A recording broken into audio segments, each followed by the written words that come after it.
Welcome to Money 911, where we rescue your financial future with bold strategies and actionable insights. I'm Kris Miller, your host. Today's guest is not just a financial expert, he's a game changer. Steve has over 40 years of experience as an investment manager, managing hundreds of portfolios worldwide. He's the author of Retirement Money Secrets and a pioneer in income-independent strategies that turn market fears into opportunities for growth. If you've ever wondered how to safely generate double or even triple income from your portfolio, or how to retire not just with security, but with freedom and purpose, this episode is for you. Steve's insights are anything but ordinary, and they just might revolutionize the way you think about your financial future. Let's dive in.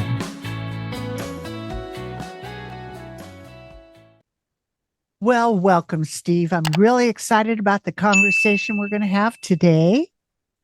Well, right? thank you. I'm sure we'll cover a lot of territory. Right. Important stuff to talk about. Yeah. Well, I got a fearless question for you, Steve. So many people seem to be paralyzed by fear of losing money in volatile markets. So how do you help them, not just overcome the fear, but harness it and fuel it for their financial growth? It's really a specialty of mine. I mean, one of the basic features of the way I have managed money for my career for other people is called market cycle investment management. And what that means is we understand and we recognize and we appreciate that the markets are volatile things, and they always have, and they always will go up and down and up and down, and that volatility and the sector volatility and all the interest rate created volatility, all these things are they're not predictable, but we all know they exist. We can prepare for them and we can take advantage of them.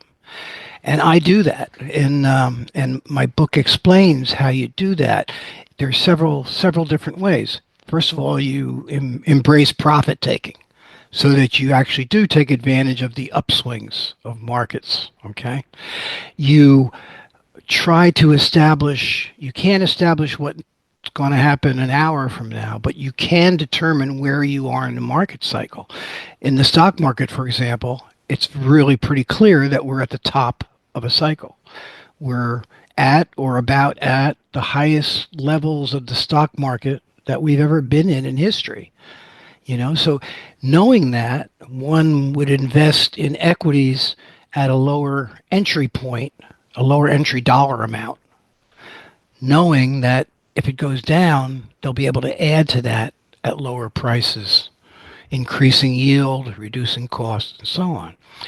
In the other market that I deal with mostly, and that's the interest rate sensitive market, prices are higher than they were a year ago, but still well below where they were when interest rates were near zero. So they're still at bargain level prices when you're buying income focused securities. And I use funds to do all my investing personally, and I have for probably the last half of my career just used what are called closed-end funds, which are managed portfolios of individual securities in both sectors. So you've spent decades challenging conventional wisdom in wealth management. And as I told you before we even started, I'm on the safe money side. So I'm in the, never lose your dime in the stock market. And, you have a different perspective. That's why I wanted to bring you on and to talk about different ways that people can create that income. What do you think is the most dangerous piece of financial advice that most people are blindly follow? And what's a courageous alternative that they should embrace? Can I give you two or three? I, Okay. I Sure. think one of the things that an investor should realize, and I hate to be introduced as negative, but if Wall Street is really pushing something to you, it's most generally more to their benefit than it Right. is to yours. That's my, yeah. So we talk about buy and hold, set it and forget it. That's the classic, the most destructive of all. Um, dividend drips, dividend reinvestment programs is another that they like you to have. And the third thing is what happened it actually happened as a result of a really good thing. And the really good thing was that commissions got blown apart and thrown away.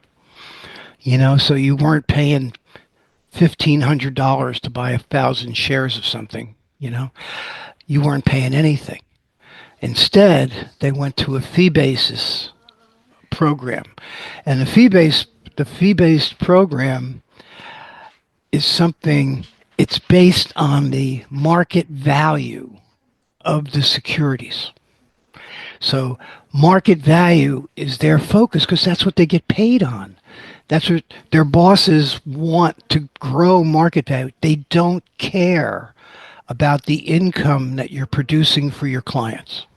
Right. Because as you know, income producing products, income producing securities aren't designed to go up in market value. They're designed to produce income. Okay. So they have no incentive to put a client of my age, let's say, into an income producing portfolio because they're not going to get as much money. The AUM is not going to grow. Particularly the best of all income producers, the closed end funds, are paying out 95% of the income they produce to shareholders. They can't go up in price significantly. If you were to look at the price range on closed-end funds that's been in existence for 20, 30 years, you'd see a very narrow, tight range. Nothing like a Microsoft or a Google or Nvidia with these spikes of hundreds of points. You just don't see that. So those are the three. Those are the things that are out there that people need to know about. They need to be coached how to deal with and recognize, and in most cases, to avoid. And they can't avoid them. It's very easy. In Yeah. most cases, you can flick a switch and avoid it. Right. So the $1 million mindset shift, right? You've helped people that, unlock some income independence. What do you think the single most profound mindset shift, has someone really makes them going, from being a financial worrier to a financial warrior? There you go. That's a great term. I'm going to use that sometime. I hope you don't mind. No. Um, the mindset shift that I emphasize, that I write about, that I bring to my clients' attention immediately at the first stage when I review their portfolio. I review it for quality, diversification, income, and evidence of whether they've taken profits or not. But the mindset shift is to keep them from opening their statements and immediately looking at the market value, Mhm. and instead looking down to what their projected income is for the next 12 months. Oh, okay. Because when you're retired, or when you're supposed to be retired, like I'm supposed to be retired, Right. it's the income that pays the airline tickets. Right. It's the income that gets you That's right. up into the business class and into the better hotels when you travel. It's not the market value. You can't spend market value. You can't spend total return. And when you call your investment advisor and ask him about your portfolio, what he's going to say to you is, oh, your total return has been this. Your market value is above what it was last year. And when you ask him, well, what's my percentage of income on my portfolio? And he's going to um, I really don't know. And I can tell you that it'll be less than 3%, almost always. Well, when we're, you've managed portfolios and, been through a few market crashes and economic booms. If you had to pick one piece of traditional quote, right, investment advice that people must unlearn to truly thrive, what would that be and why? And just kind of consolidate, because I know that could be a big one there for you. Well, I think there's a pretty famous guy, and he had he actually had his name on two closed-end funds way back, and I'm trying to think of his name, but his quotation, and I'll compare it with mine in a moment, the one that's on my book, on the cover. But his quotation was, "Sell your losers and let your profits run." So, in other words, if it went up, don't touch it. Let it go up. It'll go up forever. But anything doesn't go up, it's no good at all. Sell it. And that was advice. And that kind of advice is really in the buy and hold mentality. It's really in the market value feeling. My statement, and it's right above the title. The book says, "Market value fuels the ego. Income fuels the yacht." Okay.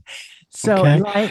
yeah. So that's part of the mindset thing we were talking about, but that's the directional advice. That's a kind of advice. And literally, when you talk to anybody in the industry, they're gonna talk about growth in market value. They're gonna talk about total return. That's what they're going to talk about. Model portfolios. That's another one on that list of things like we just talked about, the bad things that Wall Street is pushing now. A model portfolio, I've seen model portfolios in minimum size grandchild's um, accounts that have like 67 different positions with a fractional shares of every one of them. Not one has more than one share, all fractional shares. Crazy things like that with model portfolios. Rarely do they pay as much as 2% in income. And they're great for diversification, but there's no income. And the idea of the model portfolio is that an investment manager who's totally not related and probably the advisor has never gotten a chance to speak to and never will, creates this portfolio. And then, depending on the size of the client, he'll get a portfolio based on his age, when he's going to retire, a lot of different things, a lot of different important things to consider. But he'll get a proportionate number of shares in each of these things, depending on how the main model is set up. But if the guys who get into that during a recession or during a down market, they're going to do fine in market value. But what about those of us who are being instructed to put their money into model portfolios today? Because it's all stock market, mostly stock market. They're buying into the stock market at its all-time high. You know, so how is that a benefit to them? How is that a fiduciary type statement? Just because the model says this is good for people who want to retire in 2030, so it's good for you. We're going to buy it today at an all-time high of the market. Is that good advice? I don't think so. So I'd say that's what it is. The set it and forget it, the model portfolio type arrangements, anything that's automatic. Um, I'm not opposed to high tech and technology, but most investment decisions really should be made between your ears, you know? And I guess that's old fashioned, but you Yeah. can use the technology that's provided today. I mean, I don't have to call somebody on the phone to place an order where they have to write it down on a slip of paper and run to the back of the room and give it to a wire operator like we were doing in 1970 when I started trading stocks and investing. Today, you can go to your Fidelity account, put click the symbol. You can buy or sell. You can pick your price. You can put in a limit order, and you can do it all in a matter of a few seconds. And you should do that because that's the way you should make investment decisions. So you can tell I'm not exactly happy with the way Wall Street communicates investment advice to particularly the over 55, over 60 No, not at community. all. No, I it's mean, not nice. I mean, Right. it's That it's set up, but in my experience, 35 years as a legacy wealth strategist, most people end up losing their estate either in a nursing home or probate, conservatorship, not having the right paperwork, and the Great Recession. So, and nobody, you spent your whole life at this, but the average person, when they come in my office, I go, well, where's your 401k? And they go, oh, they name some big company and they think that's the big deal. And then I go, but where is it? What's it in? And they don't yeah, know. they don't know. And they're embarrassed because, well, they haven't had any financial education. So there's no judgment or blame. But, if you've worked with countless advisors and clients, what's one truth about portfolio management that most advisors won't or can't tell their clients? And why is that important? Um, I'm not sure I know what that one thing would be. I know there are things that advisors don't do sometimes for good reason. Like you almost never advise a client to sell a stock, particularly if it's a very popular, well-known. They won't tell you to sell Microsoft. They won't tell you to sell Nvidia. If you tell them you want to sell it, fine. And they'll get it in writing because we're a very litigious society. And I've heard of situations where brokers have gotten sued because they gave client the advice, yes, you've doubled your money on this security, John. We're going to sell it and we're going to put you in some municipal bonds that are providing you 4.5% tax free because you're going to be retiring soon and this is going to help you. And then Microsoft goes and it doubles again. And then and they sue them and they win. Really? Because he gave them bad advice. Because somehow we in the financial community are supposed to be able to predict the future. Mm-mm. And giving investment advice cannot be tied to or made to look like we have any clue what's going to happen even tomorrow. Right. It's okay. Yeah. Yeah. So advice. I think you said it. The simplest word that you can possibly say, the most simple concept, the education is what's failing. How many of your listeners, raise your hands, got any education about the difference between a stock and a bond when you were in high school? Crickets. Nobody. No Did you even have an idea how to balance a checkbook? No. Maybe if you were math, really good into math, or you had some summer employment and your parents were nice enough to teach you to get a checking account or get one for you and let you run this. Maybe. But oh my God, the education. I mean, I talk to my grandchildren initially, and the blank, I can look right, the blank stares when I talk about stuff. They just don't get it. They don't get it, and don't get it, and it's because that's why we're having this conversation. Yeah, I mean, right. Yeah, I mean, if I could give any teenager or college graduate take another cource in finance, take a course in finance. I told my granddaughter, I said, I don't care what your major is. She's majoring in Spanish. I don't care if you do it in Spanish. You got to take some basic business administration and economics and of course in investments. You got to. You're going to inherit a lot of money, So, you know? and those things really are just, I think 28 states just decided to have financial literacy as a program before you graduate high school, 28 states. Oh But man, this that's is a such a long time. And that's not all state. I mean, it's ridiculous. And then they graduate and they give them a credit card and they put them right into that. Oh, and they give them a credit card at 24%. Yep. I And know. they have no clue how they're ever going to pay it. And Right. how can we talk about interest rates at 5% or when interest rates got to zero to help the economy and Mm, you're still charging these people with credit cards 24% so nasty. and and Yeah. keeping them in poverty Yeah. basically Basically. Yeah. while everybody else Right. including me goes out and gets a HELOC on their mortgage because they can get it 2%. Yeah. Yeah, Well, so so it's it is goofy, and that's part of why I've created a financial wellness program. I'm trying to get it into corporations for the employees and people yeah. that are about to retire. That what people do is they retire and then they start their plan, and that's why I have this channel, Money 911. I talk about a lot of things on here, but why don't you share? Just give a little tease on what you're talking about. How do they get this income and still keep their principal? Okay.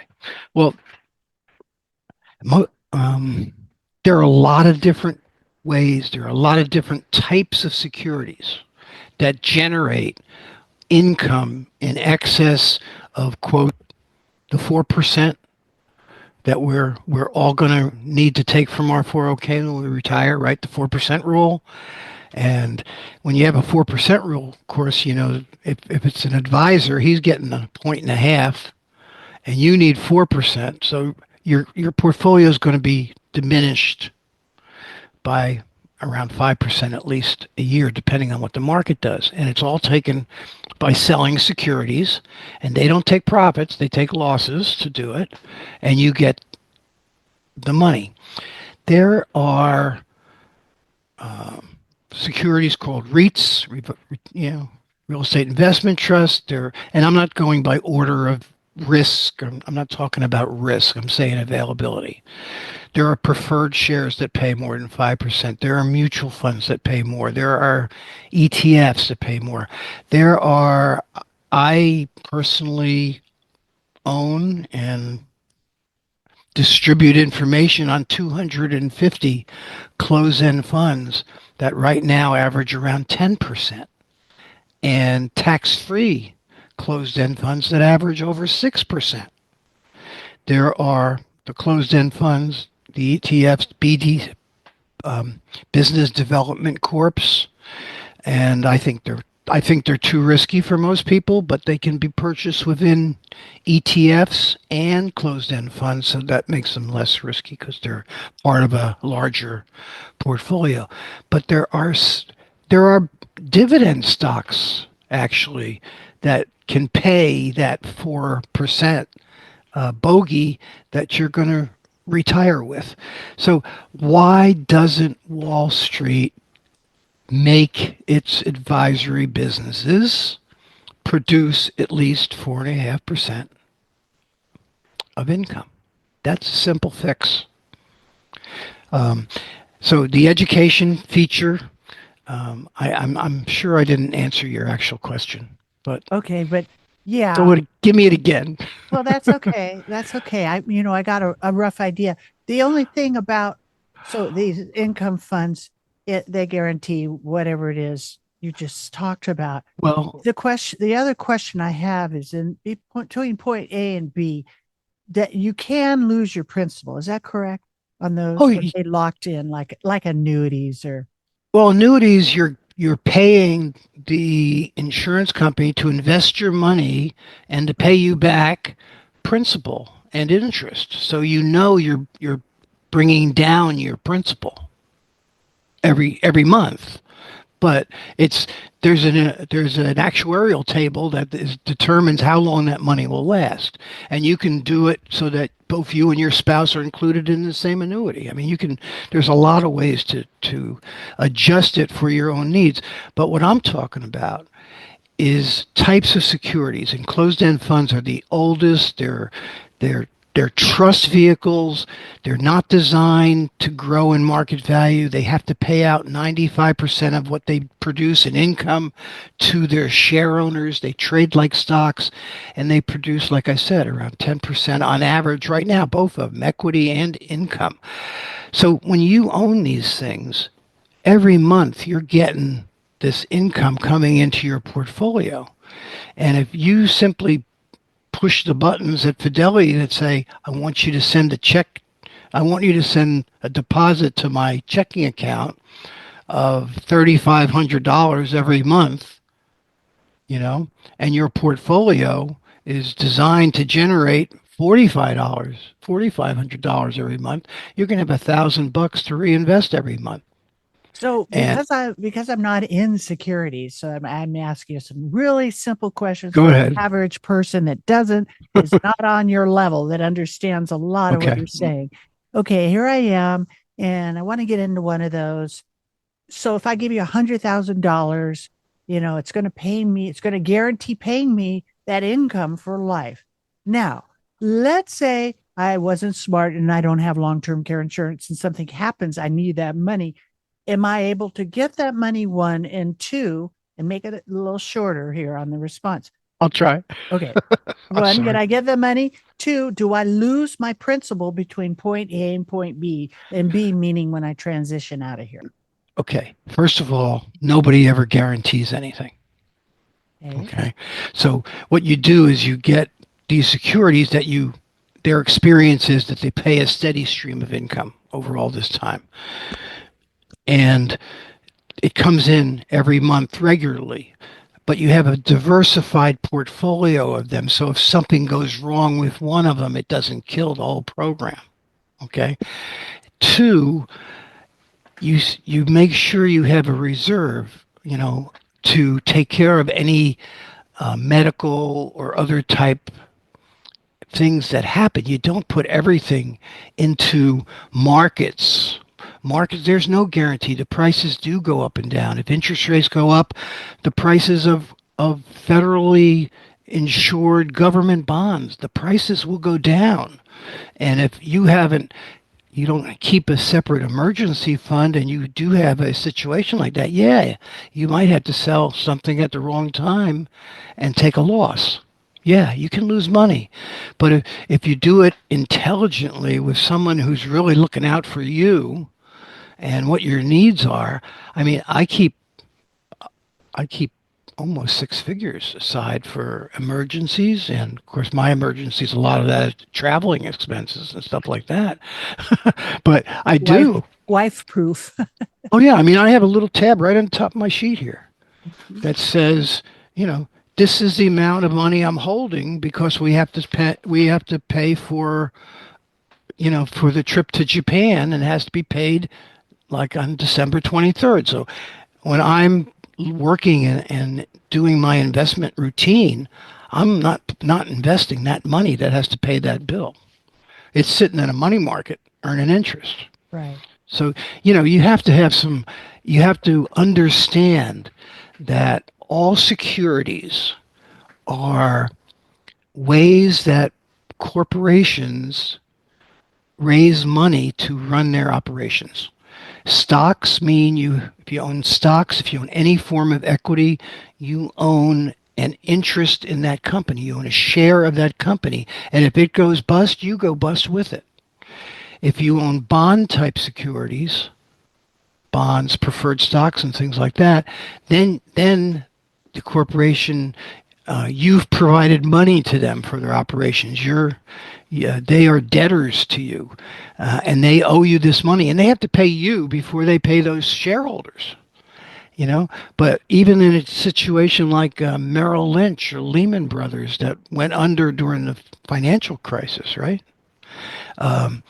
the bondholders didn't get more than 20 cents on the dollar. So yeah, when you're invested in securities, and it's one of the reasons I love closed-end funds more than I like the individual stocks, is because every one of them, the average holding in the stock market closed-end funds is maybe 160 to 200 different equities inside. And same with bonds. And the municipal bonds, they own like 300 different municipal bonds in every one of those things. So you have such a wide diversification. It's very unlikely that you're going to take a hit big enough to throw you out of that nursing home. Right. If you know what I mean. So, Yeah, they're a big hit. but yeah, I mean, it's not, it's not, I know I'm oversimplifying, but every person should try to get some education in this process. That's And the idea. I personally think that the book you're looking at here on my screen, if you're watching this, Retirement Money Secrets, will give you a lot of the fundamentals that you need to ask the right question of your financial advisor, and to even tell your financial advisor, hey, buddy, I know you can get more than 2.5-3% income on my investments. I want you to get 6% so that I can make sure I get what I need. And if he says no, go to somebody who will. So, Steve, tell everybody how they can get your book. Just push the Amazon button. Okay. Push the That's Amazon the Amazon button. Okay. Retirement Money Secrets. It's every form, Audible, ebook, hard and soft copies, and it's also at all the other stores too. Okay. And if you had one sentence, right, for a game changer, if you wanted to spark like a mindset shift, and somebody stuck in the cycle of traditional investing, Mm-hmm. what would you tell them? And why does that truth matter so much right now? I would tell them that when they open their next statement, either when they click on it online or if they open an envelope, if they're still getting it that way, to start looking at the income being generated by the portfolio. Most statements will also provide a statement that says what your projected income over the next 12 months will be. And once your interest is peaked, if you can go back to last year's statement and look at it, and make sure that income, this year's income projection is higher than last year's income projection was, and that it's higher than what you need to take from that portfolio. That's where you want to be. That's where you want to get to. All right, Steve, it's been a pleasure talking to you. And really, it is all about creating income you'll never outlive, right? Exactly. Exactly. Absolutely. Which happens to be the name of my financial course for people All right. to learn, right? Right. And you can't spend market value. You can just spend the income. yeah, income Right. you never outlived. Anyway, Yeah. it's a pleasure having you, Steve, and thank you so much for sharing all your wisdom with us. My pleasure. I'm glad we got a chance to get together like this. Me too. That's a wrap on another game-changing episode of Money 911. A massive thank you to Steve for sharing decades of wisdom and actionable insights on achieving income independence. Remember, your financial health doesn't just shape your retirement, it shapes your legacy, your relationships, and your ability to live life fully. Until next time, this is Kris Miller, here to help you rescue your financial future one breakthrough at a time. There's so much to learn about healthy money. I hope today's discussion brings you one step closer to securing and protecting your future. So you can get started on the right foot, go to meetwithkrismiller.com and schedule your free financial fitness strategy session. Thank you for listening, and please subscribe to Money 911 so you don't miss our next episode, which includes health, wealth, and peace of mind.